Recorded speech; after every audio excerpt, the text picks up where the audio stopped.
Hello investors, welcome to Simply Stocks. Q2 or September quarter has ended and companies have started releasing their business updates.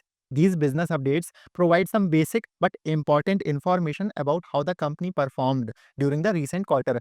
They are not the complete results, those will start coming out in about a week or 10 days, but even these updates contain important details on which investors take their investment decisions. So in today's video, we will quickly go through 8 good business updates announced in the past 1 week. In this video, we won't focus too much on business models or industry overview. Our focus will be entirely on the business updates. And yes, as a standard disclaimer, this video is in no way a buy or sell recommendation on any of these businesses. Please keep that in mind. With that being said, let's begin. The first company which has announced a very strong business update is Zota Healthcare. In case you don't know, Zota Healthcare is working on PM Modi's mission of affordable generic medicines. Zota operates pharmacy or medical stores under the name Dawa India for selling generic medicines. They are expanding very rapidly. You can see that in the last 3 months, they have opened a total of 310 stores and now they have 2055 medical stores across the country. This is a very good update. Zota had a target of opening around 1000 stores this year. They opened 163 stores in Q1 and now 310 stores in Q2. So in the first 6 months or first half of this financial year, they have opened 474 stores, achieving almost 50% of their entire annual target. So from store expansion perspective, this is a very good update. Zota has been part of my portfolio since April this year, and it is a very interesting niche business model. After Zota, we have 3 jewelry retailers: PC Jewelers, Kalyan Jewelers, and PN Gadgil Jewelers. These companies are in the business of selling jewelry through their retail stores. Now see, what happened was, due to the rise in gold prices, there was a negative sentiment in the market regarding jewelry businesses. In the past 1 year alone, gold prices have rallied by nearly 50%. So because of that, investors were worried that higher gold prices might affect jewelry demand. But contrary to that fear, all 3 companies have come up with good business updates. So the short-term risk that existed in jewelry businesses has reduced to a large extent. In this direction, let us first look at PCJ. You will see that their sales have increased by 63% compared to the last year.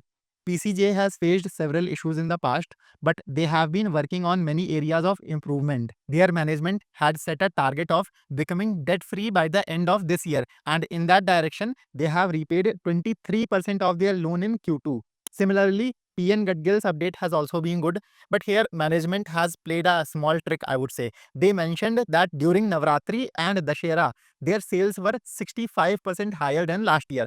However, this data is not for the entire quarter. It is only for the festive period. So yes, the update is good, but it is also possible that actual quarterly results may show a different picture. However, one thing I particularly liked here is that they have also achieved volume growth. In terms of kilograms, they have sold 10% more gold than last year. This is a positive signal for many jewelry businesses. We can say that despite such a big rise in gold prices, gold demand has remained strong. Now, lastly, if we look at Kalyan Jewelers, their sales have increased by 30% compared to the last year. However, volume growth is missing here. In contrast, you would have noticed that both PCJ and PNG have reported around 10% volume growth.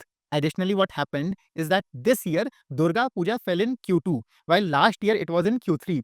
So jewelry companies have also benefited from this timing shift in festive season. But overall, from PCJ to Kalyan, all of them have reported strong updates, especially when you consider that gold prices have rallied so sharply during this period. And I know I keep saying this and you don't listen to me, but still, as a humble request, if you are liking this video so far, do give me a thumbs up. Also, you can subscribe to our channel Simply Stocks, where we bring multiple such videos every week. Honestly, your likes and subscribes are our only motivation so that we keep bringing such high quality research to you for free. So do like this video, and yes, also subscribe to our channel. Coming back to our businesses, the fifth company with a strong business update is Sambhav Steel Tubes. Their sales volume has increased by 53% compared to the last year. Sales volume growth means that if last year they sold a certain tons of steel pipes, tubes, etc., this year they sold 53% more than last year. Basically, we are looking in terms of quantity. And among all steel products manufacturing companies that have released their business updates so far, Sambhav's update is the best. In fact, Other companies are nowhere close to this 53% growth figure. Now, what's different in Sambhav's case is that the main growth has come from their steel coil segment. The government has recently made BIS hallmarking mandatory for stainless steel coils. Because of that, imports from countries like China have reduced. Therefore, domestic players like Jindal Stainless and Sambhav are benefiting from it. This is a new segment for Sambhav. They entered it recently. That's why if you look here, in last year, they did not have any sales of stainless steel coils.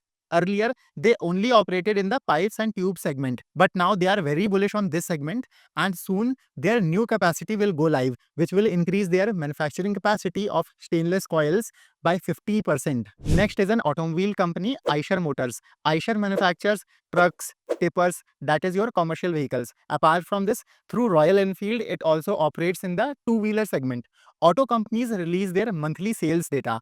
I have made a table for you by compiling their sales data for the past 3 months. In this, you will notice that their truck and bus segment has seen only 5% volume growth. However, their Royal Enfield or two-wheeler segment has been performing consistently well with 31% growth in July, 55% in August, and 43% in September.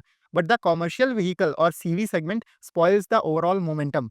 However, now that monsoons are nearly over and construction and infrastructure activities will pick up in Q3 going forward. So over the next 4 to 6 months, there can be a very good period when Eicher's both segments can record strong growth. Moving ahead, at number 7, we have a microcap business, GSM Foils. GSM manufactures blister foils and aluminium foils in which your medicines or capsules are packed or stored.